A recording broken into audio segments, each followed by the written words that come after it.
All right, Illini basketball fans. Illinois loses 74-61, and for the most part, UConn dominated the game. But there were stretches where UConn went cold, and Illinois had an opportunity to make the game much closer. But Illinois was even colder, so that's how the game went. Overall, what can we take from this game?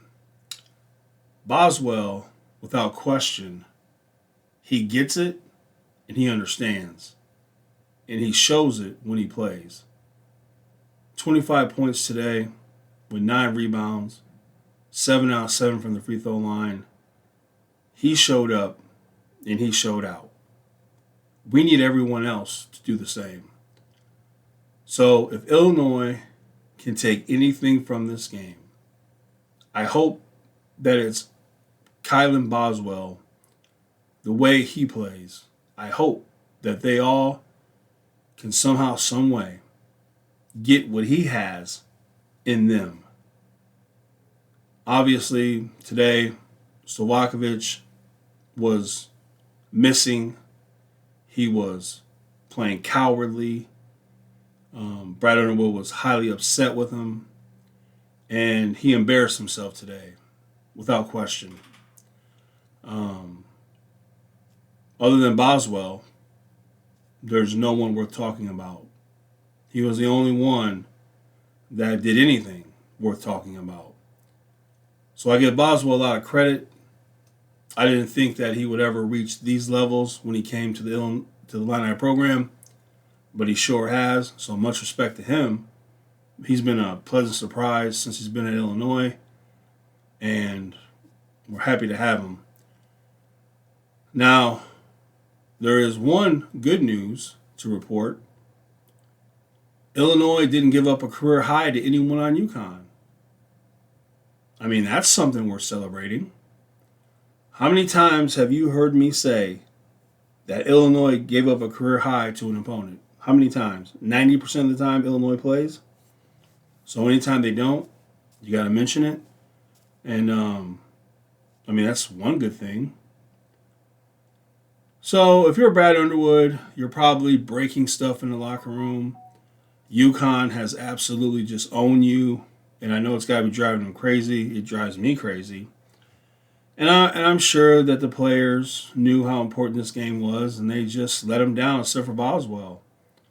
The other ones just let him down. Big T, you would have liked to seen him take more than 5 shots. He had 11 points and 10 rebounds, but he only took 5 shots. You would like to see him do more offensively because the other guys weren't doing anything. So, Illinois had opportunities, but they just couldn't make a bucket. And on the radio, Deon Thomas, former Illini great, mentioned something that was so true. He mentioned that the players were shooting NBA threes, but their muscle memory dictates that they only shoot college line threes. And though it may not seem like a big difference, it really is. There's a big difference between the college three-point line and the NBA three-point line. It's such a huge difference, it's ridiculous. So that's what Deon Thomas noticed, that they were taking NBA threes and that their muscle memory was used to college threes, and that played a big role on their 6 out of 29 for 21% from three. And I completely agree with that. 1,000%. He was right. It's hard to beat a team like UConn when you shoot 32% from the floor and 21% from the three-point line. It's going to be almost impossible to win unless you make 40, 50 free throws. But Illinois shot 94% from the free throw line, 17 out of 18. That is very good. I mean, we'll take that all day. And I'm not interested in your Black Friday deal. So, it sucks. It's disappointing. I know that this would have been a huge win. I hate UConn as much as anybody, but they own us, and we have to live with it. I did start off watching this game, listening to Steve Smith and the other guy, And I got to tell you, I had to turn it off. The way Steve Smith and the other guy were pulling down the shorts of the UConn players and giving them head during the broadcast was disgusting to me. How many times did how many times did they mention about Illinois getting blown out by 40 something points to UConn? How many times did they mention that in the first 5 minutes of the game?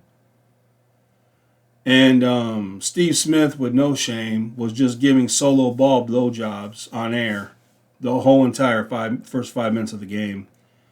So I had to turn it off. I thought it was disgusting.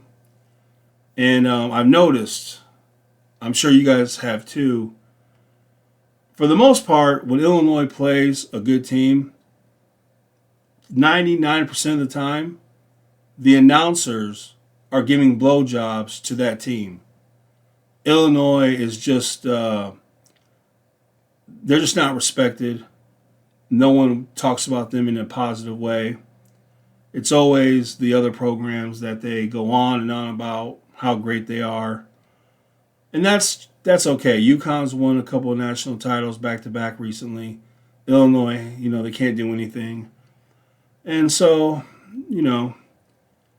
but at the end of the day, I think it is disgusting when announcers give blowjobs to players and teams on air when you should be fair and equal to both teams. There was nothing Solo Ball was doing that he deserved a blowjob. There was nothing UConn was doing that they deserved a blowjob. The bottom line is Illinois could not make a basket. Period. That had nothing to do with UConn. All them threes they missed, they were just open threes that they just could not make because they were shooting them at the NBA line. I blame the coaches. I blame the players. How in the world don't you talk about that before the game begins? How in the world don't you tell the players, shoot at the orange line, don't shoot at the three-point line of the NBA? So anyway, Illinois loses, and now it's on to Tennessee. Will anyone besides Boswell step up against Tennessee? We will see. So anyway, it's not the result we wanted, and I'm sure a lot of you guys are mad, disgusted. I am too. But it is UConn, and as we know, they're a pretty good program. I hate them because I'm jealous. So it is what it is. All right, let me know your thoughts in the comments.